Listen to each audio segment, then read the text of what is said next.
Welcome to Money News. I'm Kathleen Walter. With us today is Jeff Siegel, managing editor of Energy and Capital and contributing analyst for the Energy Investor. Jeff, thanks for joining us today.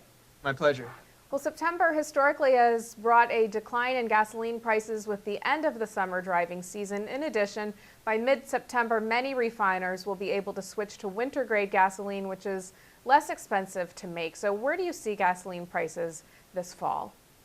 It's tough to say. I think you're still going to have the effect of what's going on in the Middle East. Really affecting oil prices. I think that's going to be a big indicator there.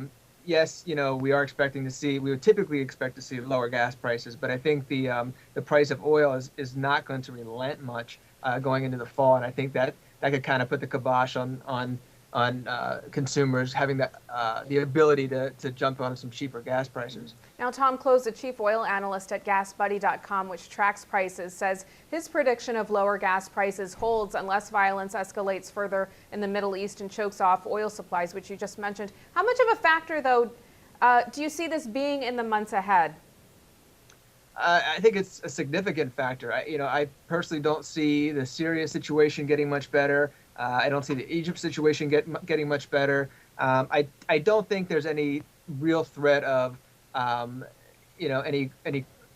closings of the Suez or anything like that. But just the uptick in violence and the consistency of it is really going to pressure oil prices. And you have to remember it's a global market. So despite any increases we may see domestically, it's not going to have an impact on the global price. So any estimates in terms of where you see gas prices going? I know you say that it could vary.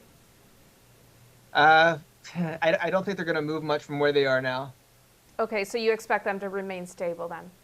Yes. Okay, so when it comes to price per gallon, do you think $5 a gallon for gasoline is the breaking point for the average U.S. family? I'm not sure. I think we tend to adapt. I mean, people got really freaked out when we saw $4 gas. We adapted pretty quickly to that. I mean, it's the lifeblood of our economy. People have to get to work, they have to get to school. I think basically, if you see $5 gas, certainly people are going to have to make decisions, but I don't think they're going to stop putting gas in their cars. I don't think they're going to stop driving.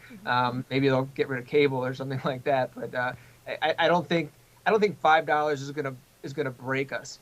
It's just a matter of adapting to a reality. Now, U.S. oil prices have slipped as traders took profits, fearing the U.S. government would unveil plans to pull back its monetary easing program, which could ultimately dampen oil demand in the world's largest oil consumer. Now, does Federal Reserve intervention push oil up on the notion that it thwarts an economic downturn and props up demand, or on the notion that it weakens the dollar and makes oil suddenly attractive in dollar-denominated exchanges?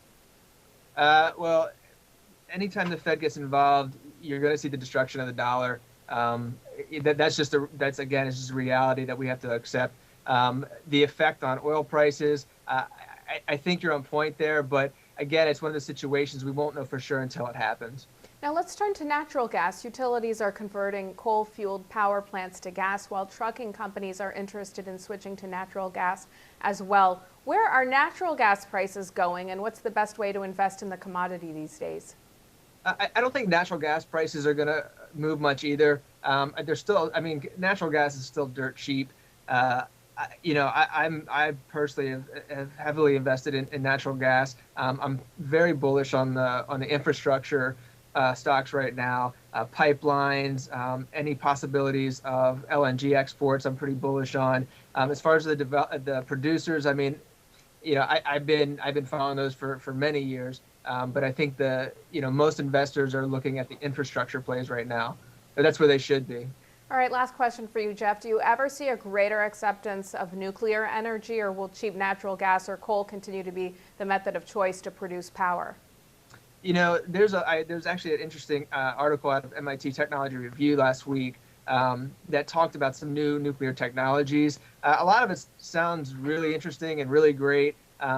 In the most optimistic situations, you're looking at about 20 years from now where it could be viable. Natural gas is so cheap, and quite frankly, nuclear really can't survive without very, very generous subsidies. I don't think nuclear has any shot of expanding in the U.S.